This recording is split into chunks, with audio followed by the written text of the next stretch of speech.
아멘. 기독교는 철두철미하게 교도의 종교입니다. 교도의 종교예요. 한간에는 예수 믿는 사람들은 부모도 없고 자식도 없고 그저 시간 되면 자기만 알아. 자기 일을 위해서 나간다 생각을 해요. 그런데 그것은 기독교를 잘 모르는 말씀이고 철두철미하게 효도의 종교입니다. 왜냐하면 하나님께서 이 땅을 지으시고 사람을 지으시고 가족이라고 하는 관계를 맺으실 때에 하늘에 계시는 그 하나님을 볼 수 없는 우리의 연약한 육안으로 하나님을 찾을 수 없기 때문에 하나님의 그림자로 볼 수 있는 것이 바로 부모라고 하는 가족의 관계이거든요. 그렇기 때문에 우리가 부모님을 볼 때에 하나님을 보듯 바라보아야 되는 것이 하나님의 본래의 창조의 질서고 작정하심이에요. 그래서 하나님께서 그의 백성이라면 누구라도 바꿀 수 없고 바꿔서는 안 되는 돌판에 새길 만큼, 그렇죠? 종이에 파피루스 이 갈대에 기록을 했든지 땅에 새겼든지 하면은 지워질 수 있는데 절대 변하지 말아라 하는 그러한 마음으로 돌판에 새기신 하나님의 말씀이 있어요.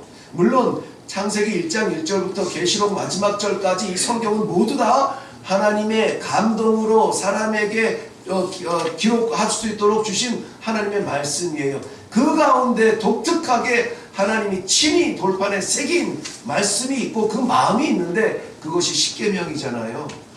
10개의 계명을 2개의 기둥으로 만들어 놓으셨는데 하나의 기둥은 1계명부터 4계명까지는 대신 관계, 하나님과의 관계에서 어떻게 살아야 될 것인가, 이거는 아무리 상황과 역사가 변해도 변해서는 안 된다 하는 대신 관계 가운데 하나님을 바라보도록 한 것이 1계명부터 4계명이고 5계명부터 마지막 10계명은 대인관계예요.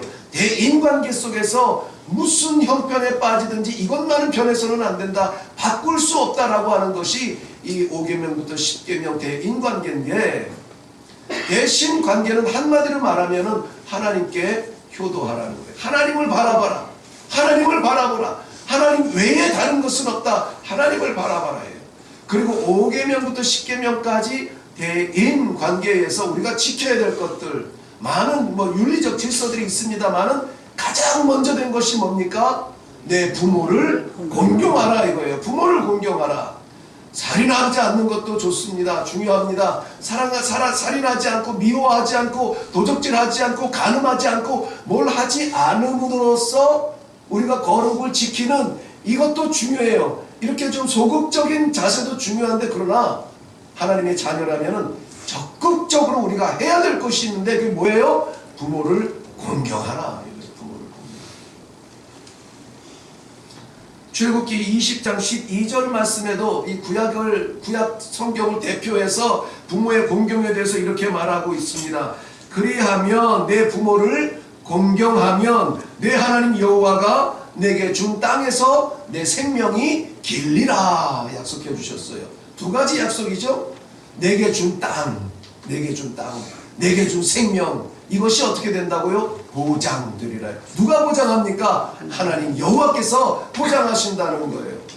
우리가 이 땅을 잡는다고 해서 잡히는 땅이 아니에요. 우리의 생명은 우리가 관리한다고 해서 관리될 생명이 아니에요. 정말 정말 이 운동선수처럼 장성하고 건강하고 튼튼한 그러한 사람들 하루아침에 무너지는 것을 우리는 너무나 많은 예를 들어서 볼 수가 있어요. 그런데 땅 위에서 우리의 생명과 땅 위에서 허락한 축복이 보장되리라는 거예요. 보장되리라는 거예요. 이런 보장이 있으면, 이런 도장 찍으면, 이러한 안전장치가 있다면 그게 뭐라고요? 내 부모를 공경하라예요. 공경하라. 노력하는 삶, 최선을 다하는 삶, 죄짓지 않는 삶, 윤리적인 깨끗한 삶 다 중요합니다. 그런데 부모에 대한 공경은 약속이 있어요. 약속. 하나님께서 보장해 주신다는 약속이에요. 그 신약성경 대표적으로 기록된 곳이 에베소서 6장 1절 이후의 말씀인데요. 여기는 이렇게 기록되어 있습니다. 자녀들아 주 안에서 너희 부모에게 순종하라. 이것이 옳으니라. 이것이 옳으니라. 이것이 진리니라. 내 아버지와 어머니를 공경하라. 이것은 약속이 있는 첫 계명이니 이로써 내가 잘되고 땅에서 장수하리라. 땅에서 잘되고 장수하리라. 똑같은 약속의 말씀이 여기에 담겨져 있어요. 이것이 첫 계명이래요. 첫 계명. 우선순위예요. 먼저 되는 거예요. 다른 것보다 이것 먼저 기억하라는 거예요. 왜? 이것은 약속 있는 계명이라니까. 약속 있는 계명. 우리 하나님은 약속에 신실하신 분이세요.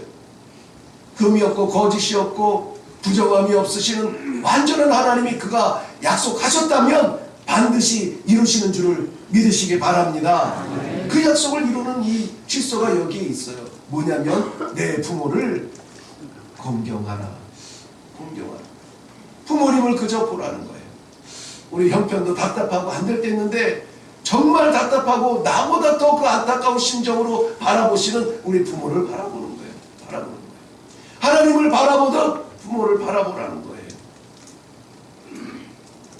그럴 때에 우리 하나님께서 이 말씀 약속대로 우리에게 땅에서 잘되고 건강하고 장수한 우리의 소망을 이루어 주신다라고 말씀하고 있는 것입니다. 이것이 성경 전후에 나오는 하나님의 약속의 말씀이세요. 오늘 본문 말씀은 예수님께서 십자가에 못 박혀 달리신 그 상황입니다. 손과 발에 못이 박혀 있습니다. 피가 흐릅니다. 점점 희미해져 갑니다. 그저 팔만 한 5분 들고 있어도 저릿저릿해가지고 내려야 되는 이러한 상황인데 자그마치 억지로 매달려서 6시간을 매어달려 있어요. 6시간. 피가 흐르며 혼미해져가는 정신. 그 와중에 기어코라도 안 하면 안 되는 말씀, 기어코라도 하셔야 될 말씀 7마디를 말씀하세요. 6시간 동안에 고작 겨우 7마디를 하세요. 그 모든 말씀들이 다 하나님께서 맡기신 사명의 말씀을 이루시면서 하시는 말씀이지만 아들로서 육신의 어머니를 위해서 하신 유일한 말씀이 바로 이 말씀이거든요. 그 아들을 바라보는 모습, 어미의 심정으로는 어떨까요? 어미의 심정으로. 그저 예수님의 십자가에 못 박히시고 피 흘려서 돌아가시는 그 밑에 어머니 마리아가 있었다. 너무나 많이 들어서 잘 알고 있어요. 그런데 그 어머니의 심정은 어떻겠느냐 이거죠. 우리는 예수님의 공생의 3년에 대해서는 너무나 잘 알고 있어요. 성경에서도 4군데나 그것을 집중적으로 보여주고 있고 서신서에서도 설명을 해주고 있기 때문에 예수님의 공생에 대해서는 알고 있지만 그 3년은 알고 있지만 예수님이 아들로, 이 마리아의 아들로 살아온 30년의 세월에 대해서 우리가 잘 알지 못해요. 그저 알 수 있는 것은 성령에 의해서 잉태되었고 깜짝 놀라서 두려울 수밖에 없지만은 주의 종이오니 말씀대로 하옵소서 자신을 내려놓고 그 잉태됨을 허락한 그러한 여인. 이 여인이 다윗의 자손이니까는 다윗의 자손을 출산을 하는데 그것도 예루살렘에서 출산을 하는데 환영받지 못할 이유가 하나도 없는데도 불구하고 동물들이 숨쉬는 마국간에서 이 아이를 출산해야 되는 그러한 상황. 뿐만이 아니라 이 아이를 출산하고 나서 이제 젖먹이 아이를 고작 품에 안았을 뿐인데 헤롯은 명령합니다. 모든 이세야의 남자 아이를 다 죽이라. 학살 정책이 선포됐다는 말을 듣고 급히 품에 안고 부랴부랴 계획된 이민이 아니고 계획된 이주가 아니라 그저 부랴부랴 애굽으로 도망쳐야만 했습니다. 왜? 자식 살리기 위해서, 아들 살리기 위해서 애굽으로 도망갑니다. 돌아와서도 나사렛에서의 삶은 그저 손노동자, 목수의 아내로서 가정을 이끌어가는 고생을, 우리와 같은 고생을 다 해요. 그것을 예수님은 같은 집에서 보면서 우리 어머니가 얼마나 애쓰고 고생했는지 그것을 다 알고 있는 것입니다. 그런데 지금 육신이 다 헤어지고 너무마저 형태를 알아보지 못할 만큼 망가진 그 십자가에 매어 달린 자신을 올려다보는 그 어머니를 생각하니 어떻게 할 수가 없어요. 할 수가 없어요. 할 게 없어요. 그 어머니를 바라보면서 한마디 위로라도 해주고 싶은데 무엇으로 위로가 되겠습니까? 제자를 바라보며 네 어머니야, 이제부터 너의 어머니다, 맡기는 것밖에 할 게 없었던 거죠. 우리는 뭐 여러 가지로 이런저런 기회들이 있어요. 여전히 기회가 있습니다. 이렇게 생각해 보아요. 아무리 우리가 힘들고 아무리 어렵고 정말 나 살기도 벅찬데 십자가보다 낫잖아요. 십자가보다 낫잖아요. 예수님도 십자가에서 마지막 숨이 넘어가는 그 순간에 부모님을, 어머니를 내려다 보시면서 얘야, 너의 어머니다. 어머니를 위로하며 맡기는 그 믿음이었는데 우리도 어머니를, 우리도 아버지를 좀 봐요. 좀 봐요. 잠언 23장 25절 말씀에 내 부모를 즐겁게 하며 너 낳은 어미를 기쁘게 하라. 예수님이 이 말씀을 아셨을 겁니다. 잠언의 말씀, 암기하는 말씀이에요. 그런데 지금 어머니를 기쁘게 할 수 있는 상황이 아닌 거죠. 잠언 10장 1절 말씀에는 지혜로운 아들은 아비를 기쁘게 하거니와 미련한 아들은 어미의 근심이 되느니라. 지금 어머니의 눈에서 눈물 나게 하는 자신을 생각하면은 안타깝고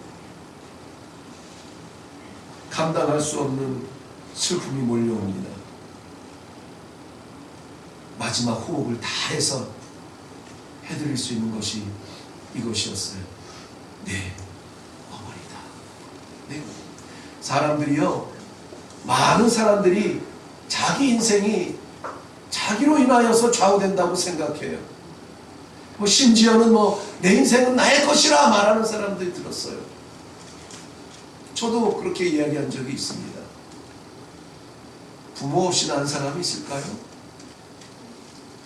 다 어미의 고통 중에 태어나서, 그렇죠?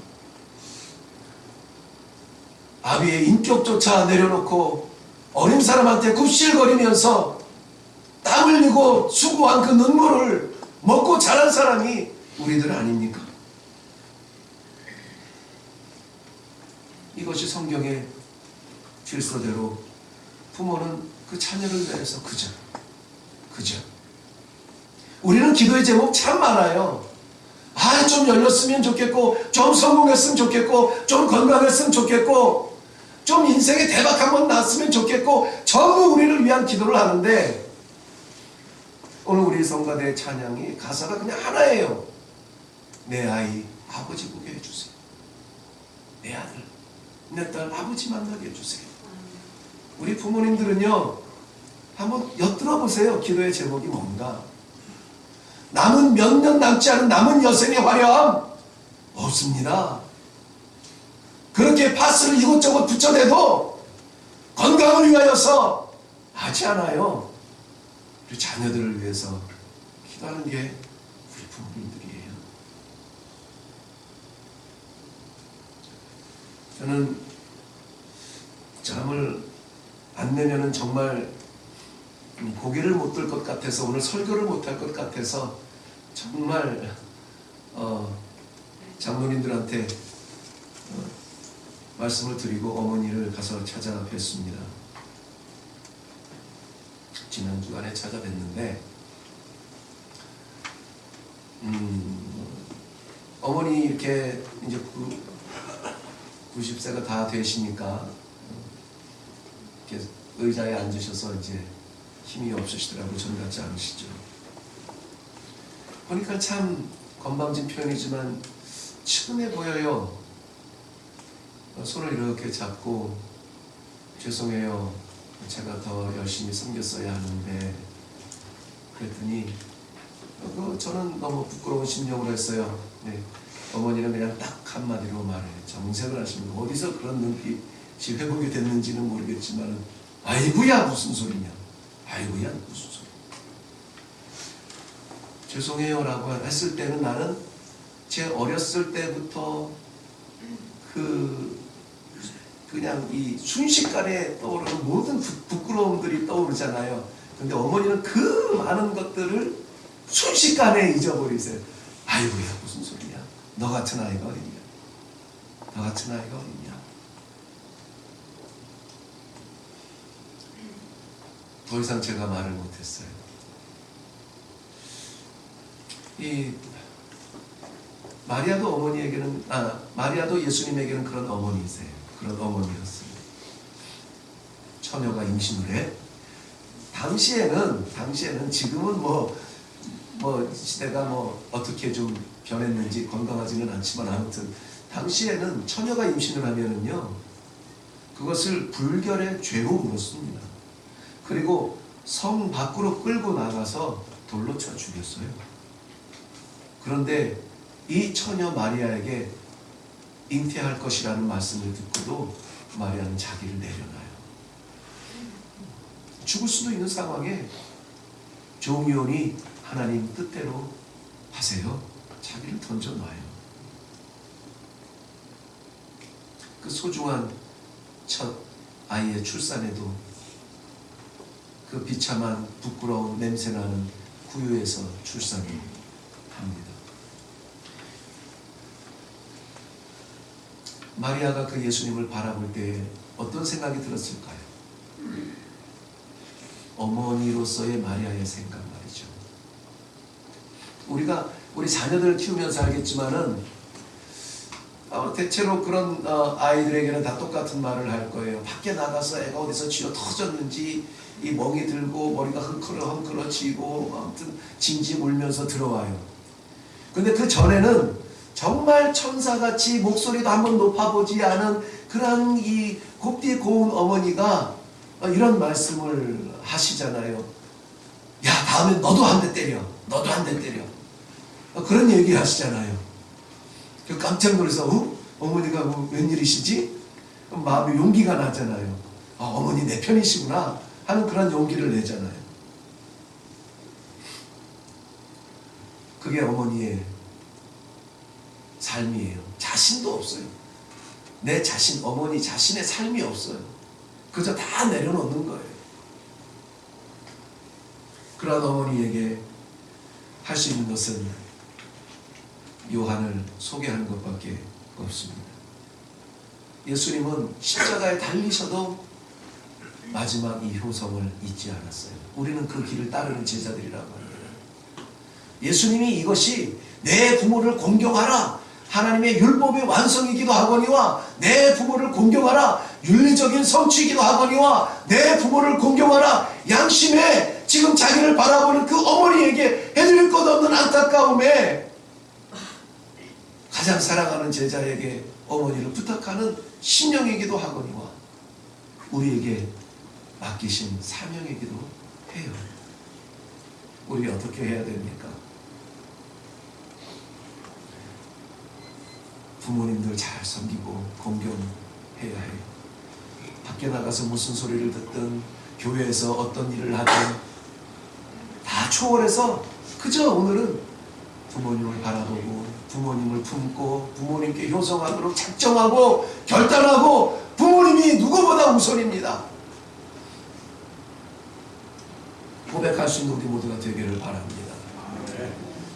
기독교의 아주 유명한 사람들 아주 예수님 말고 따를 수 있는 사람들 뭐 이 손가락 안에 꼽으라면은 우선순위 안에 드는 사람이 성 어거스틴이라고 하는 사람이에요. 성 어거스틴은 교리적으로도 많은 것을 남겼지만은 그의 삶의 자취는 우리에게 큰 이야기를 외치고 있습니다. 성 어거스틴이 성자가 되기까지 아니 성자가 되고 나서 이 성 어거스틴이 고백한 게 있어요. 모든 사람의 몸 안에는 피가 흐르겠지만 나는 내 몸 안에는 어머니의 눈물이 흐른다. 그 고백을 했어요. 32세에 개종을 하고 헌신을 작정하고 나서 76세에 죽기까지 이 정신으로 살았어요. 16살에 그는 동거를 시작했대요. 동거를 시작했대요. 그 어머니가 얼마나 신앙의 사람인데 기도로 키우고 싶어하는 가정이었는데 16살에 가출하여 동거하면서 난 모르는 여인과 10년을 살아요. 10년을 잊지 않고 이 한 시간도 놓지 않고 이 자녀가 돌아오기를 위해서 기도합니다. 어느 날 돌아와서는 말합니다. 나는 내 인생의 성공을 위해서 로마로 한번 가봐야 되겠어요. 이 아프리카에 살고 있었거든요. 칼타고라고 하는 이 북아프리카에 살고 있었는데 배를 타고 로마를 한번 가보겠대요. 거기에 멋진 인생이 있을 것 같대요. 이제까지 곁에서도 어머니가 이 아이를 회심시키지 못하여 눈물로 세월을 지냈는데 거기 가면은 어떻게, 그 낯선 땅에 가면은 어떻게, 어머니가 한국까지 달려와서 이 아이를 말립니다. 가지 마라, 가지 마라. 갈 것 같으면 나를 데려가라, 나를 데려가라. 어머니 하룻밤 자면서 생각해 볼게요. 하룻밤 같이 자면서 눈물로 기도하는 어머니, 잠을 못 이루는 어머니 곁에서 고민을 합니다. 그럼에도 불구하고 변하지 않아요. 그러면 내가 떠나는 친구한테 빠이빠이 하고 올게요. 보내주고 올게요. 그리고는 안심시키고는 그 친구와 함께 배를 타고 로마에 갑니다. 인생이 펼쳐질 것 같았어요. 로마라고 하는 당대의 그 도시에 가면 뭔가 열릴 것 같았어요. 그런데 로마에 도착하자마자 끔찍한 목숨의 경각이 달려있는 그러한 질병을 앓게 돼요. 어머니는 그 먼 곳에 가서 어떻게 지낼까 하룻밤도 잊지 못하고 눈물로 지새다가 어머니가 쫓아가요. 2년 걸립니다. 2년 후에 로마에서 견디지 못하고 밀라노까지 도망간 이 아들을 만나서 밀라노에서 뭐 했겠습니까? 기도합니다. 기도합니다. 하나님, 이 아이가 하나님 만나게 해주세요. 이 아이가 하나님 만나게 해주세요. 정말 지독하다, 지독해. 세상에 이럴 수가 있냐. 어거스틴이 그러면 어머니랑 한번 교회에 가볼게요. 그 밀라노에서 예배드리던 중에 그 교황의 말씀이, 교황 그 예배를 인도하는 그분의 말에 감동을 받아요. 그리고는 고민에 빠진 이 아들이 회심을 작정을 합니다. 내가 정말 망난이었구나. 내가 정말 내 인생을 내가 살면 살겠다고 작정하면 열리겠다고 그렇게 우기면서 살아왔구나. 내가 산 인생이 아니었구나. 내가 오늘까지 살 수 있는 것 우리 어머니의 기도가 아니면 택도 없는 일이었구나.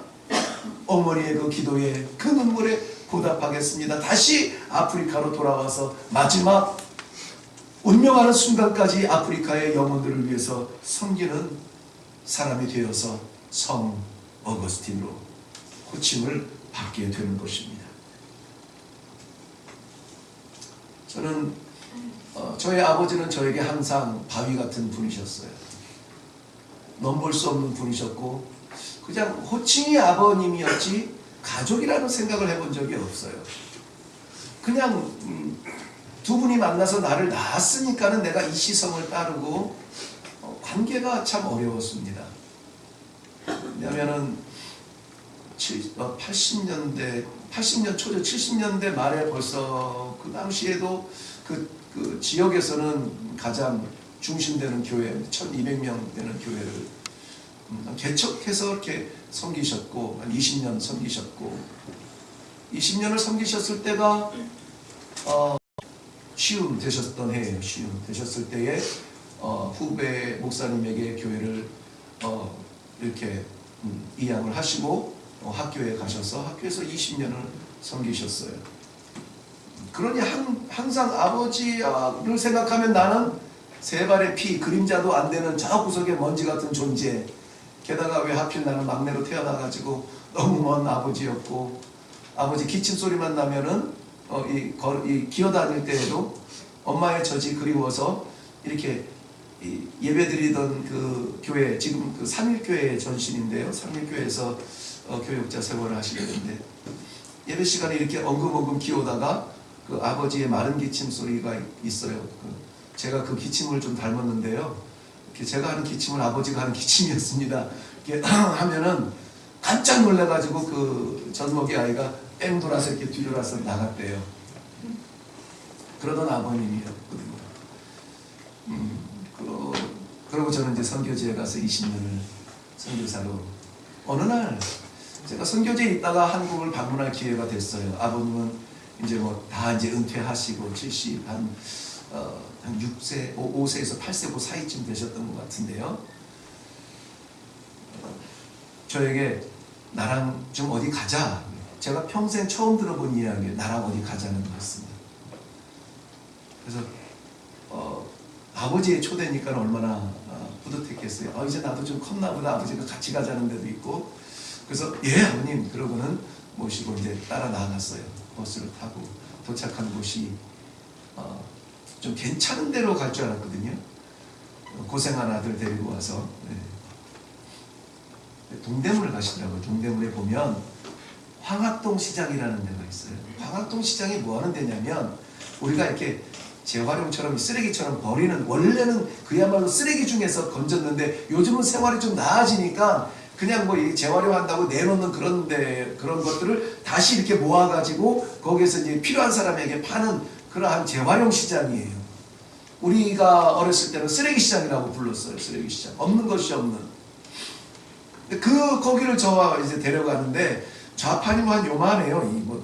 그 라면 박스 그 좌판으로 이렇게 해놓고 거기에다가 뭐 요것저것 막 흙도 아직 안 떨어진 그런 데 비닐로에다가 뭐 카메라 뚜껑 같기는 한데 뭐 아무튼 그런 것들 몇 개 올려놓고 이렇게 이 파는 사람들이 쭉 이렇게 있는데 저와 들어가는데 그 사람이 아버지를 보더니 어이구 형님 언제 오셨어요? 그러는 거예요. 저 깜짝 놀랐죠. 내가 아는 친척은 다 아는데 형님이라니. 아버님이 그래. 그래. 오늘은 좀 팔았어? 근데 아이고 아직 뭐도 못했어요. 뭐 이렇게 얘기하니까는 저보고 그러더라고. 막내야 저거 하나 사는 저거 참 좋은 거다. 좋게 뭐가지? 아직 흙도 저를 풀었는데 그게 뭔가 있어야 짝이 맞는 건데 그거 참 좋은 거래요. 그래서 그거 하나 또 주섬 사요. 또 들어가니까는 이 리아카죠. 리아카 외박 양쪽에 한 바퀴씩 있는 그 리아카에다가 끌고 다니면서 진짜 꿀이라고 하면서 이렇게 꿀차 파는 분이 계시는데 아이고 형님 어서 오세요. 그래 그렇게 또 여기도 또 동생이 계시네. 또 누구세요? 그래 우리 저 아들인데 아프리카 가서 선교사로 있어. 아이고 그래요 고생하네요. 일로와 조카 일로와 그러면서 이거 진짜 꿀이야 그러면서 꿀차를 하나 이렇게 또 타서 저한테 주세요. 그럼 또 그냥 받을 수 있습니까? 가격을 물어보지 않고 이렇게 또 드리고 그 안에 그 황학동 시장 안에 보니까요 내가 모르는 아버지 가족이 많더라고요. 오빠 그러니까 여동생도 있고요 동생도 있고 여기 오빠하고. 진짜 깜짝 놀란 거는 저희 아버님이 하셨던 그 교회 그 동네에 여전히 사시거든요. 그러니까 그 오랫동안 사셨으니까는 다 이제 이분이 누군지 다 아시잖아요. 옛날에 이 교회 하셨고 뭐 다 아는데 요즘에 그 강길이라고 하는 그 하천 옆에 사람들 산책하라고 이 길을 만들어 놔요. 근데 그때 여름이었는데 굴다리 밑에 그늘이 지니까는 거기에 이제 이 자리를 잡고 이렇게 어르신들이 이렇게 한 잔씩 하시는 분들이 계세요. 네, 그게 낙이에요. 그늘에서 이제 한 잔씩 나누고 막걸리 한 잔씩 하고 나누는 그게 낙인데 저랑 이제 같이 산책을 거기를 지나가는데 오라버니 그러는데 이 한 잔 하시는 분이 오라버니 어디 가시냐고 나하고 그 아버님한테 그러는 거예요. 그래서 저는 순간 이 주위를 둘러봤죠. 이거 누가 들으면 안 되는데 목사님인데 그랬는데 그렇게 해서 사귀신 또 동생들이 거기에 있어요. 황학동 시장에서 그 굴다리 밑에서 저는 비로소 제 아버님을 만나는 듯 했어요. 이분의 가정이었구나. 이분의 가정은 여기에 있었구나. 그러면서 아버지가 좋아지기 시작했어요. 아버지를 만나기 시작했고 아버지의 손과 발을 만질 수가 있었어요. 아버지의 세계가 내가 아는 세계의 가정이 아니었어요. 예수님께서도 마태복음 12장 말씀에 보면 제자들과 함께 있을 때 어머니와 동생들이 찾아와서 예수님을 찾아요. 그러니까 이 제자들이 예수님에게 말씀드리는 거죠. 선생님, 어머니와 동생분들이 오셨어요. 예수님의 대답이 뭐였습니까? 누가 내 어머니고 내 동생이냐? 하늘에 계신 아버지 뜻대로 행하는 사람이 내 어머니고 내 형제고 내 자매다. 이렇게 우리 가정의 지경을 하나님이 우리 주님이 넓혀 주셨어요. 그 삶을 저희 선친께서 살고 있는 것을 나는 몰랐던 거죠. 우리의 이레교회에서 지금 예배를 드리면서 한번 둘러보세요. 하나님의 뜻대로 살려고 애쓰고 노력하는 우리가, 이 안에 어르신들이 우리의 아버지요, 우리의 어머니요, 우리의 남매고 우리의 형제들인 것입니다. 예수님은 확장된 이 가정을 오늘 우리들에게 소개해주고 있는 거예요. 요한아, 네 어머니다. 네 어머니다. 우리 이레교회는 그런 가정이 되면 좋겠습니다. 확장된 가정, 혈통적 가정에 멈추지 않고 믿음 안에서 확장된 우리 모두 다가 가정이 되고 형제가 되고 자매가 되고 남매가 되고 어머님이 되고 아버님이 되어서 하나님께서 우리 가정을 만들어주신 그 눈으로 우리를 볼 때에 참으로 흐뭇하고 행복해 보이는, 나만 올라와서 예배드리고 덩에서 예배드리고 아침에는 쪼르륵 내려가고, 이게 아니라 오늘부터 2019년도 5월 10일 오늘부터는 예배 마치면 땅바닥 보고 내려가지 말고 얼굴도 좀 보면서 감사합니다. 내가 뭐 했다고 감사합니다. 어른들 보면 감사합니다 인사하고, 고맙습니다 인사하고, 어른들은 또 이 젊은이들을 보면서 손을 잡아주고 격려해주면서 수고한다, 애쓴다. 이러한 우리 하나님의 복음의 가정이 되기를 주님의 이름으로 축원합니다. 기도하겠습니다.